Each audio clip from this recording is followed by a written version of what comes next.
anilo premadana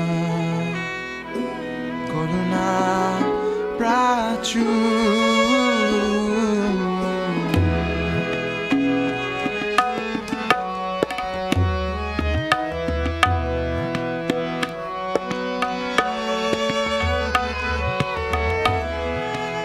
Anilo premadana koruna prachur.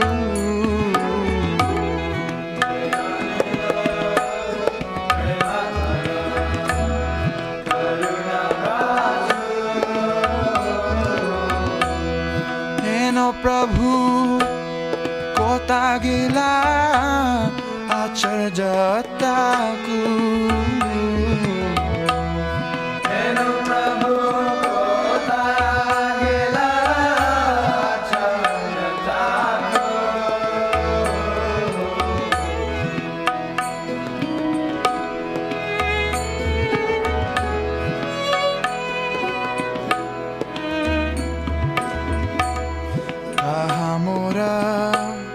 Swarupa kaha sanata kaha mora swarupa kaha sanata kaha dasa raghunatha patita pava.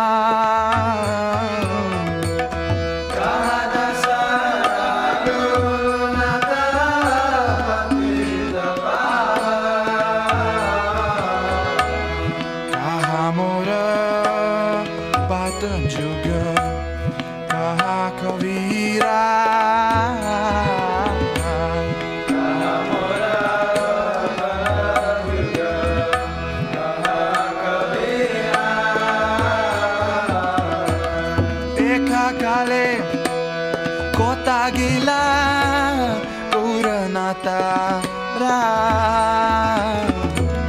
Ekakale Kota Gila Puranatara Ekakale Kota Gila Puranatara.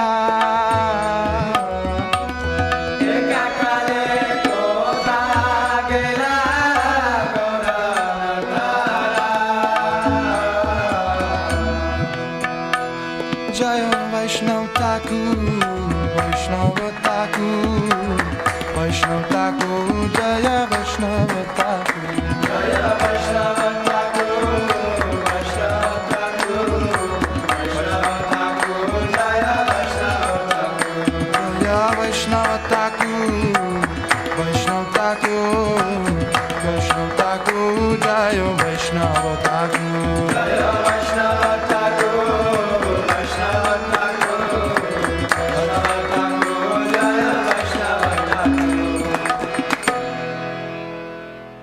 Namo Om Vishnu Padaya Krishna Pristhaya Bhutale Srimate Bhakti Vedanta Swami Niti Namine Namaste Saraswati Deve Gauravani Pracharine Nirvishesha Shunyavadi Paschata Deshutarine Shri Krishna Chaitanya Prabhu Nityananda Shri Advaita Gadadhar Shiva Shri Gaura Bhakta Vrinda Hare Krishna Krishna Krishna Hare Hare Hare Rama Rama Hare Krishna. So how is everybody? I'm very happy to be with you all again. I just came back to America yesterday and it was a long flight from Mumbai to New York, New Jersey. Say about 16 hours flight. So you can well imagine my physical shape, but I hope that I'll be able to give you some understanding of Srila Prabhupada to deal with the topic. He taught us how to conquer death. That's what Srila Prabhupada taught us through his own example. Srila Prabhupada was the perfect example. In relation to Haridas Thakur, Sri Chaitanya Mahaprabhu mentioned that while you preach, prachar, you do prachar, you do preaching, but at the same time you act to indicate, to show people how to practice this process of Krishna consciousness. And yes, Srila Prabhupada taught us how to become a perfect devotee, perfectly surrendered to Krishna. And like, as I told the other day before yesterday when I was speaking, that I came to Krishna consciousness quite late. I came at a time when Srila Prabhupada had more than 10,000 followers and 6,000 initiated disciples. So you can well imagine how everyone was dying to meet Srila Prabhupada. And as a result of that, Srila Prabhupada's senior devotees, senior disciples, senior leaders of our movement had to protect Srila Prabhupada. Like, be very careful who would be able to come near him, who would be able to. And for some reason, by Krishna's mercy, due to some good fortune, I actually had the good fortune to come quite close to Srila Prabhupada. And that happened because during my first meeting with Srila Prabhupada, he asked me to translate his books into Bengali. And that actually created my good fortune. And I had access to Srila Prabhupada with that excuse that I have to show what I translated. And because Prabhupada was very particular about Bengali translation, because all the books were in Bengali. Chaitanya Mahaprabhu's, all the literatures were available in Bengali. So his translating in Bengali had to be very, very up to the quality, up to the expectation, up to the standard. So when I used to translate Srila Prabhupada, I used to take it to Srila Prabhupada, and Srila Prabhupada used to guide me, correct me, appreciate when I did something rightly. And then gradually Srila Prabhupada made me his secretary for Indian Affairs, and I moved into the room just next to Srila Prabhupada, Sri Tamal Krishna Maharaj, which was his secretary's room. So I had the opportunity to be with Srila Prabhupada all the time. And that was in Mayapur. From Mayapur, Srila Prabhupada went to Bombay. And in Bombay, I had the good fortune of even cooking for Srila Prabhupada. And that gave me some more service, more opportunity to get more close to Srila Prabhupada. And as it is, I was with Srila Prabhupada all the time. Now, when Srila Prabhupada was in Bombay, Prabhupada's health condition was not so good. Actually, Srila Prabhupada's health condition started to deteriorate when Srila Prabhupada was in Mayapur. And so when he went to Bombay, his health condition continued the same way. And then one day, two very important persons came to meet Srila Prabhupada. They were quite close to Srila Prabhupada, and from time to time they used to come and see Srila Prabhupada, although they didn't stay in Bombay. But whenever they came to Bombay, they met Srila Prabhupada. So these two persons were Mr. Shriman Narayan. He was the ex-governor of Madras. And his brother-in-law, Ram Krishna Bajaj, he was the head of the Bajaj Industries that manufacture scooters and motor vehicles and things. They were two very important persons actually, but they were very close to Srila Prabhupada, very appreciative of Srila And so they came to see Srila Prabhupada, and when they saw that Srila Prabhupada's health condition was not so good, they suggested that Prabhupada went on a change, meaning change of weather, change of environment, change of location. And while they were discussing, because they felt that by going to a different place, Srila Prabhupada's health will improve. And when they mentioned about Rishikesh, Prabhupada liked that idea. Prabhupada said he never went to Rishikesh. So he liked the idea of going to Rishikesh. And Rishikesh is actually at the foothills of the Himalayas, and very beautiful place on the bank of the Ganges. And it's one of the important places of pilgrimage. So when Prabhupada mentioned that he was willing to go to Rishikesh, then these persons made the arrangement for Srila Prabhupada. They made the arrangement in the best house in Rishikesh, right on the bank of the Ganges, a 2-story building. And very beautiful, obviously belonged to some very wealthy person. And few of us, 4 of us, traveled with Srila Prabhupada. Tamal Krishna Maharaj, Upendra Prabhu, Tamal Krishna Maharaj's servant, Gauridas Prabhu, and myself. 4 of us traveled with Srila Prabhupada from Bombay to Delhi.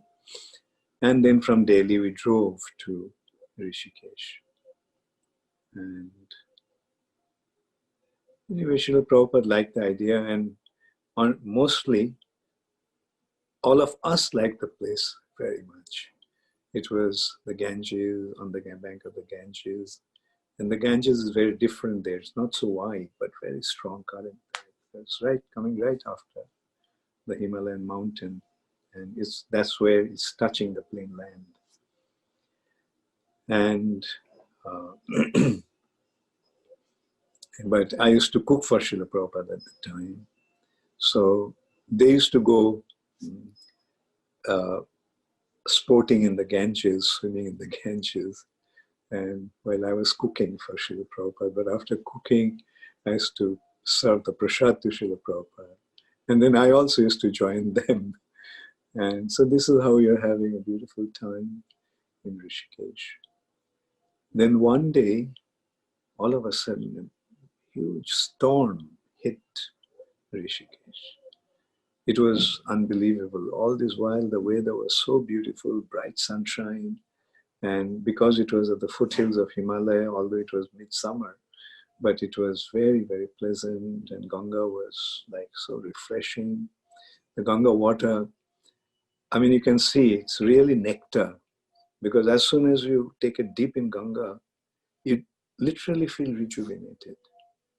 And the cold water, and so pure, so beautiful. So, but then all of a sudden the weather turned. It was incredibly powerful storm, and along with that came torrents of rain. And there was no electricity because the electric poles got uprooted, so the electric supply got interrupted. So it was dark, and especially at night, we used to feel the dark influence of that place. And like when it rains, and like you can hear the sound of the wind raging actually. And so first day, 2 days, it continued like that, storm and rain. And then at night, when it continued like that, Srila Prabhupada, that time actually the storm stopped and rain also stopped. And at night I used to be with Srila Prabhupada. Actually, one of us used to be with Srila Prabhupada all the time and stay awake, because just in case Prabhupada needed us. So my shift was from 12 to 2. And so I was attending Srila Prabhupada. Prabhupada was lying in bed. Then Prabhupada called me. So I lifted the mosquito net and leaned to Srila Prabhupada. And then Prabhupada said, the time has come for me to leave my body. I want to leave my body in Vrindavan. Please take me to Vrindavan immediately. I mean, you can well imagine my condition, like when Prabhupada started to speak like that, I just literally started to shake all over. And I just ran downstairs and woke up Tamal Krishna Maharaj and told him what Prabhupada told me. And Tamal Krishna Maharaj also jumped out of his bed and ran upstairs. And Prabhupada told him the same thing. The time has come for me to leave my body. I want to leave my body in Vrindavan. So please take me to Vrindavan immediately. So that night only we packed everything. None of us spoke, just silently we packed everything. Prabhupada's things first and then our things, and then we went to Vrindavan in the morning.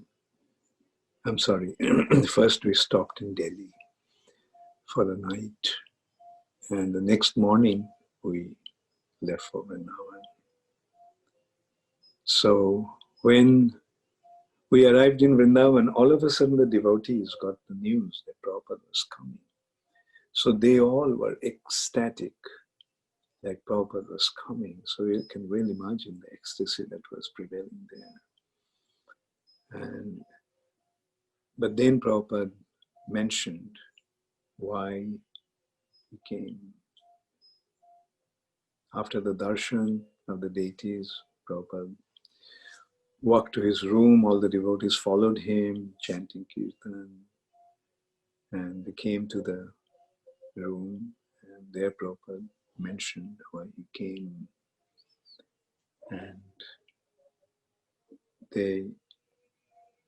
that was something, like they were so ecstatic, and all of a sudden the whole scene changed, and they just started to cry. They just broke down crying. And Prabhupada started to explain how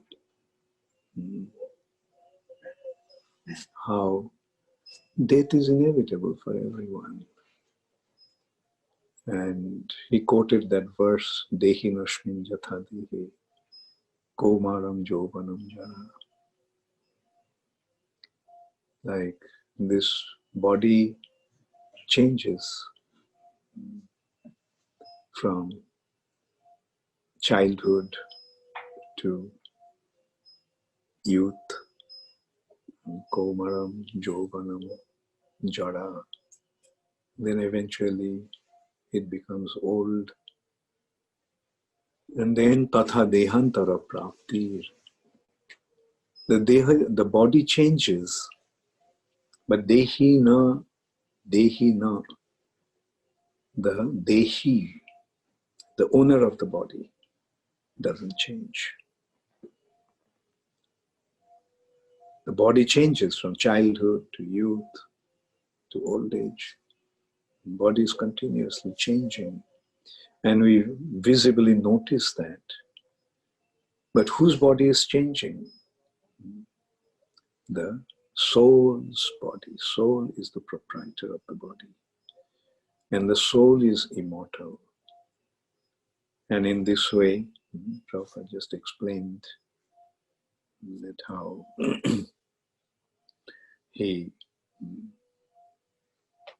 we have to accept that all of us at some point, someday, sooner or later have to leave our bodies. But dhiras tatra namihati. Dhira, one who is situated in knowledge, one who has become steady receiving this knowledge, he doesn't become before that. Muihati. He doesn't become overwhelmed. It was such a beautiful, beautiful lecture or beautiful words of wisdom from Srila Prabhupada. But still, everyone was feeling heavy, and they all left Prabhupada's room. When everyone left the room, Prabhupada called me, and he told me to stop cooking for him. And he told me, from now on, you don't cook for me. What's the use of cooking when there is no appetite? And he told me not to cook for him and not to force him to eat. Don't cook for me and don't force me to eat. What's the point in eating when there is no appetite? So when Prabhupada spoke like that, I could realize that this is how Prabhupada was going to leave his body. He will stop eating, just like Parikshit Maharaj. He'll stop eating, he'll stop drinking, and this is how he would leave his body. Vaishnava Thakur, Jai Vaishnava Thakur.